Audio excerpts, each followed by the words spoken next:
Hello, welcome back to Foos Entertainment.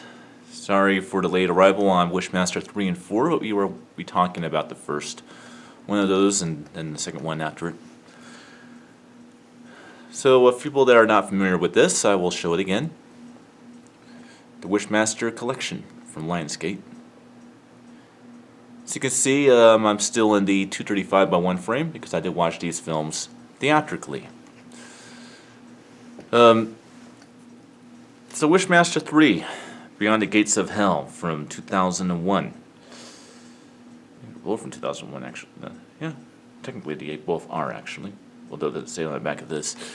Wishmaster 3, Beyond the Gates of Hell from 2001. Well, first off, I do like this movie better than the second film. I know I get a lot of hell for that, but I just felt that they really dialed things down with the Wishmaster films, with the sequels. The makeup looks like a Halloween costume. This seems so more generic and a whole lot less original. And I felt that they had a little bit more of the originality that was so great about the first film in the third film.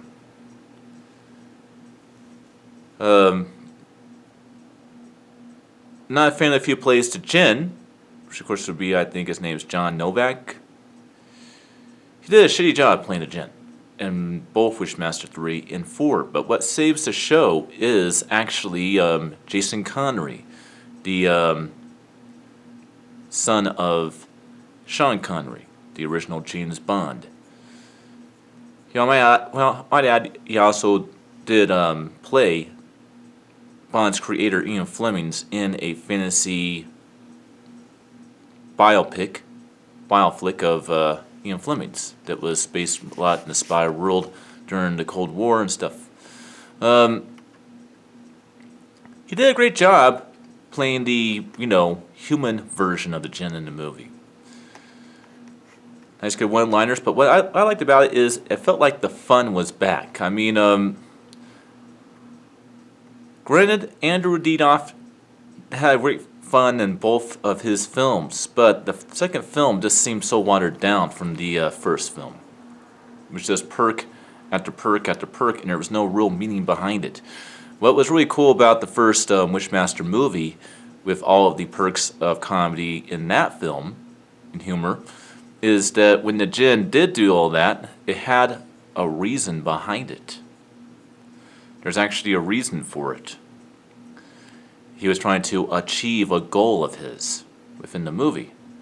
While in the second film, he really wasn't.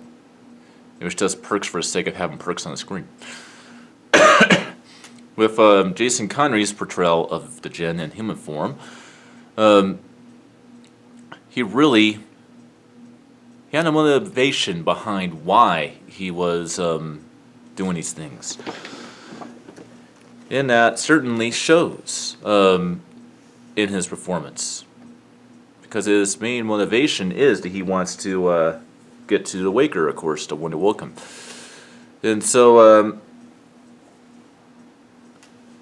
that's something I really liked about it. Like, for example, there's a scene where he wants to get this file on trying to figure information about his Waker, and as the movie takes place in a college campus, basically. And the secretary won't let him see anything. And so he uses his influence to try to get to where he can do that, and it backfires on him by, I wish that these files would go up in flames, like get the hell out of here, and of course, obviously, she burns to death, and there you go. But little perks like that, they make sense in the movie. It makes more sense to me, and it's more enjoyable to see. Whether the outcome doesn't work in the monster's favor, or it does. It has more meaning to it. Well, the plot of the third film. Well, our main character is this character named Diana, played by which got her name? Let me see here. A.J. Cook, which you may recognize from the second Final Destination movie, which was the star of that film as well. That is unfortunately a franchise we will not be reviewing this year.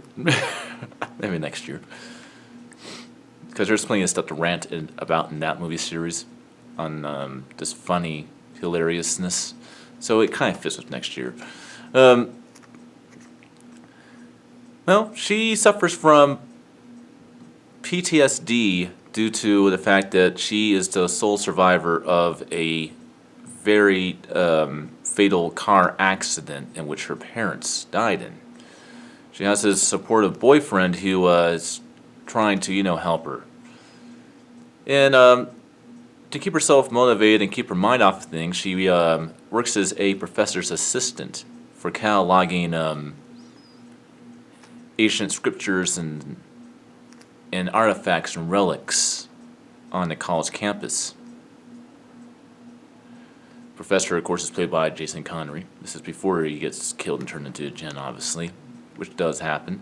And that happens after she comes across this relic that is just a simple relic. It's not like what we saw with the Horror Mazda in Wishmaster 1 and 2. This is not a statue, it's just a kind of boxy-like artifact. And she finds a way to open up the middle of the artifact that was hiding, of course, obviously, our Stone of the Sacred Fire is what they actually call it in these movies. You can just call it a gemstone if you want. Or Firestone is what I would call it. Just in all these movies. And basically, she wakes up the djinn, obviously. She wakes the djinn up inside a stone.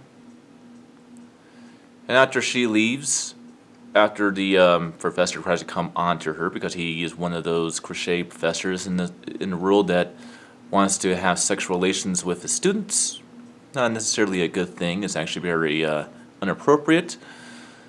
But she rejects him, leaves, and that's when the djinn shows up. And pretty much grants the professor a wish, kills him with it. And of course, like we would traditionally see in Wishmaster films, assumes the identity of the first person that he kills. Or at least in this movie. In the first two films, it actually wasn't that. He actually went to a medical research building and actually took a cadaver's face. But they kind of ignored that in the second film. And so what I'm assuming in the second film is one of the security guards was the character that kind of had Andrew Dick's face, I guess, and they took it off of him. That makes a little bit of sense. Just got to think about these a little bit, make them all connect. And they'll tell you everything in these movies. And of course, uses the access of being the professor to try to gain access to the Waker, obviously. Unlike in the previous two films, our main character, who of course is Diana, played by H.A. Cook, is very, very quick on figuring out what's going on. So it's much more fast-paced in that execution than the first two films, where they spend half of the movie figuring out what's going on. And so the first half of the movie really is about the djinn trying to torment her into making her three wishes. In her first wish, of course, she tries to save somebody, and it doesn't work. It's actually a very interesting death. It has to do with liposuction. Yeah. What's pretty irony about it is the victim that wanted to lose a little weight wasn't all that big in the first place. But you know how teenagers can be at times. They want to be picture perfect, but the rule is not picture perfect, so it doesn't make any sense. It takes them too long to figure that out. And then, of course, her second wish is she wishes to embark the soul of, the spirit of the Archangel Michael to teach her how to kill him. Teach her how to kill the djinn. And her boyfriend, of course, takes the spirit of the Archangel Michael into him, and he becomes a vessel for the angel. And throughout the second half of the film, she learns how to be worthy, I guess, in a small way. to battle it off of the Jinn. And eventually, she takes this angel-like sword and stabs him, and also pretty much repels off of the side of a building, and basically falls to her death, taking the Jinn with her. And of course, because Mr. Archangel Michael, his tears that come out of his eyes actually bring her back to life. And of course, her boyfriend goes back to normal. Archangel Michael ascends wherever he came from, and the Jinn's vanquished. But overall, the story of it is more interesting than the second film. The second film was much more mundane compared to this one. This one has a lot more story to it, which is what I liked about Wishmaster 3, which I didn't like about Wishmaster 2 and 4, is the fact that those two films are too mundane and generic. This film, like the first film, is much more interesting, has much more of a story to tell. Well, quality. I watched this one theatrically, and I would say this film looks like it's from the time where it's actually from, which is pre-HD. Or as I say, pre-full HD. So technically it's HD, it's pre-full HD, although the movie's in 1080 by 24p, which is full HD. But you cannot take away kind of the cinematography and how the movie was actually filmed. And it's filmed in that type of way. And it really does look good. This one does seem a little televised for me, so I would definitely say this would not have made a good theatrical movie experience if it were to have gone to the box office. But it was a fun ride to watch. This one's more digital looking, so expect neutrals and worms on this one. Just a hint of coolness, but mostly neutrals and warm, so kind of more greens and reds and a lot less blues, which is kind of the way movies looked until, 2004 anyways. Audio quality. Like the first film, this one is in DTS HD 2.0 audio, but again, I find that it is better that way with these particular films. I had to say the reason why is because all these films were probably proceeded into 2.0 Dolby Surround Stereo and not 5.1 Dolby Digital or DTS HD or anything like that. They were probably proceeded in 2-channel. Because Live Entertainment released Wishmaster, and then I believe it didn't really go to movie theaters all that much. It was a limited release. And Wishmaster 2, 3, and 4 were TV movies on the Movie Network, I believe. Or Stars Network or something like that, but I'm pretty sure it was the Movie Channel. Or Showtime.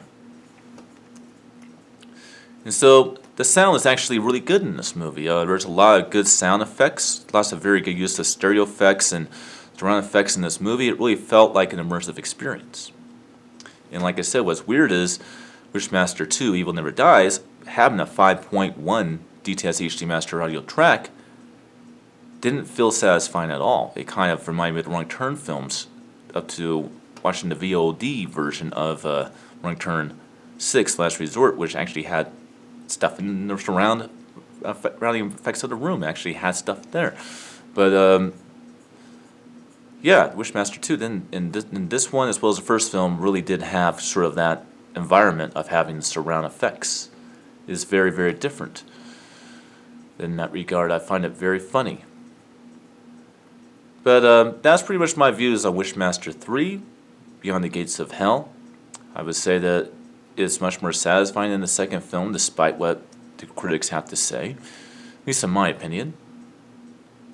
Maybe not in yours, but in my opinion it is. And that's it for this one. I will see you guys next time for my views on Wishmaster: The Prophecy Fulfilled, which is the fourth and final entry in the Wishmaster franchise. And I give my views on that one. And I will see you guys then. Until then.